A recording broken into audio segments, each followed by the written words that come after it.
एक समय की बात है, विशालगढ़ राज्य में राजा बीरेंद्र सिंह राज्य करता था।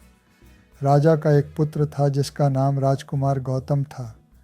राजकुमार जब 5 साल का हुआ, उसी समय राजा ने उसे शिक्षा के लिए गुरुकुल में डाल दिया।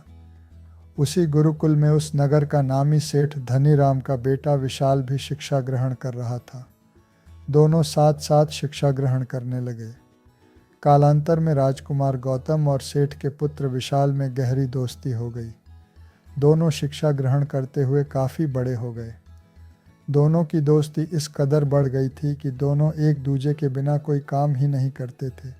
साथ साथ उठना, पढ़ना, खेलना, यहाँ तक कि रात में दोनों साथ साथ ही सोते थे।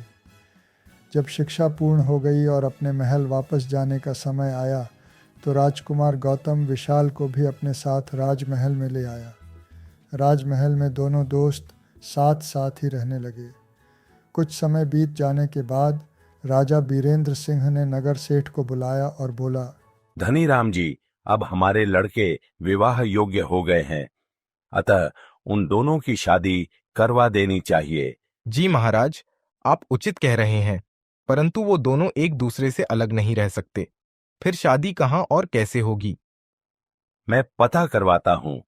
दोनों की शादी किसी आसपास के नगर में ही करवानी होगी ताकि दोनों को एक दूसरे से जुदा ना होना पड़े।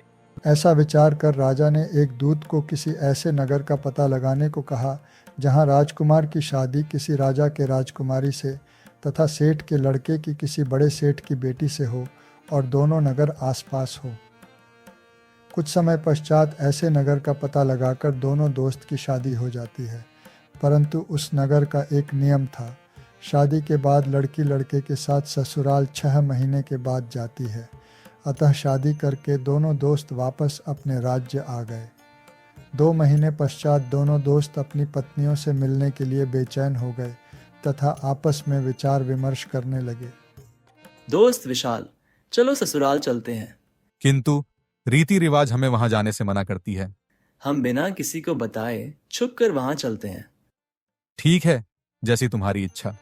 इस तरह विचार करके दोनों दोस्त चुपके से एक घोड़े का इंतजाम करते हैं और चुपचाप घर से निकल जाते हैं। संजोग से दोनों का ससुराल उनके राज्य से 100 योजन दूर था। फिर भी दोनों निकल पड़े। चलते चलते शाम हो गई। राजकुमार कोमल शरीर का था, इसलिए वह बहुत थक गया था। उसने विशाल से कहीं रुककर आराम करने को कहा। दोस्त, अब हमें कहीं रुककर आराम करना चाहिए। शाम भी हो रही है। दोस्त, थोड़ा आगे चलो, कोई अच्छी सी जगह देखकर रात्रि में वहीं विश्राम करेंगे। ऐसा सोचकर दोनों आगे बढ़े। कुछ दूरी पर उन्हें एक घने पेड़ का बगीचा दिखा और दोनों वहां घोड़े से उतरकर पेड़ की छांव में चले गए और एक चादर बिछाकर वहीं लेट गए। फिर कुछ खा पी कर इधर उधर की बातें करने लगे। अचानक विशाल बोला, दोस्त, हमें रात यहीं बितानी है, जगह अनजान है, ऐसे में हमें रात भर जागकर रहना चाहिए। हाँ दोस्त, मगर इतनी लंबी रात हम कैसे बिताएंगे? यदि रात भर हम एक दूसरे को कहानी सुनाते रहेंगे तो यह रात कट जाएगी।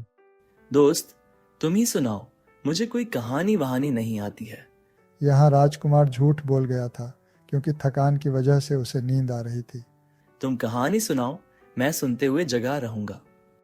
चलो ठीक है, मैं ही कहानी सुनाता हूँ, लेकिन तुम कहानी सुनते हुए सो मत जाना। इतना कहकर विशाल कहानी सुनाने लगा। आधी कहानी खत्म होने से पहले ही राजकुमार को नींद आ गई और वह सो गया। अचानक विशाल को कुछ खुसड़ फुसड़ की आवाज़ सुनाई देती है। ध्यान देने पर उसे पता चला कि आवाज़ पेड़ पर से आ रही थी। असल में राजकुमार को 4 कहानी आती थी, जिसे उसने आलस और थकान की वजह से नहीं कहा और दोस्त के द्वारा कहीं कहानी को भी नहीं सुना। इससे उसकी चारों कहानी भूत बनकर पेड़ पर चढ़ गई और आपस में बातें करने लगी, जिसे सेठ का लड़का सुनने लगा। भाई, यह राजा का लड़का बहुत ही आलसी है और झूठ भी बोलता है। इसने हम चारों का अपमान किया है, कहानी जानते हुए भी नहीं सुनाया, अतः हमें उससे बदला लेना चाहिए। मगर हम बदला कैसे लेंगे? कल यह सवेरे उठकर जब सफर करने लगेगा, तब हम लोग जलता हुआ सूरज बनकर आसमान पर छा जाएंगे। राजकुमार कोमल शरीर का है, वह धूप बर्दाश्त नहीं कर पाएगा और अपने दोस्त से कहीं छांव में रुकने के लिए बोलेगा। उसी समय हम चारों पेड़ बनकर रास्ते में खड़े हो जाएंगे। सेठ का लड़का उसे वहीं ले जाएगा। जैसे ही वह पेड़ के छांव में आएगा, एक पेड़ नीचे बैठे राजकुमार पर गिर जाएगा, जहां उसकी मृत्यु हो जाएगी। ऐसा हो तो सकता है, लेकिन यदि वो उससे बच निकला तो?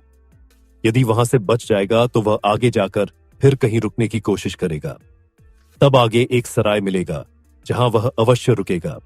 सराय में जिस खाट पर वह बैठेगा, वह खाट कच्चे धागे से बुना होगा तथा ऊपर से एक चादर बिछी होगी और खाट के नीचे आग का कुआं होगा, जहां बैठते ही वह गिर जाएगा और मर जाएगा। अगर वह वहां से भी बच गया तो? यदि वहां से भी बचकर निकल जाएगा तो फिर वह पहले अपने ससुराल पहुंचेगा, जहां उसकी सालियां उससे हंसी मजाक करेंगी, फिर खाने का आग्रह करेंगी। थकान से बेचैन राजकुमार जल्दी खाकर सोना चाहेगा। वो राजकुमार है, इसलिए 3 निवाला से वह ज्यादा नहीं खाएगा, किंतु सालियां उस जबरदस्ती उसे चौथा निवाला खिलाने की कोशिश करेगी। उसी निवाले के दाने को हम लोग सुई में बदल देंगे। निवाला मुंह में जाते ही सुई उसके गले में चुभ जाएगा और वह मर जाएगा। अगर उससे भी बच गया तो? अगर उससे भी बच जाएगा तो अब मैं जो बोलने जा रहा हूं, उस जाल से वह किसी भी तरह नहीं बच पाएगा। ये सारी बातें सेठ का लड़का बड़े ध्यान से सुन रहा था। भूत उसे सोया हुआ जानकर ही आपस में बातें कर रहे थे। वह चौथा जाल क्या था? राजकुमार का दोस्त उसे बचा पाया कि नहीं? अंत में दोनों दोस्त का क्या हुआ? क्या वो वापस घर लौट सके? सारी बातें जानने के लिए देखें राजकुमार और बुद्धिमान दोस्त की कहानी का भाग 2। अरे वाह, क्या कहानी थी ना। अगर आपको ये कहानी पसंद आई हो तो इसे लाइक जरूर करें।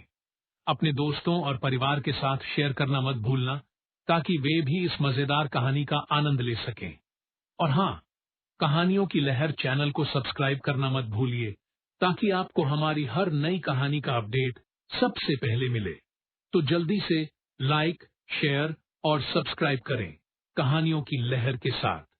मिलते हैं अगली कहानी में, तब तक खुश रहिए।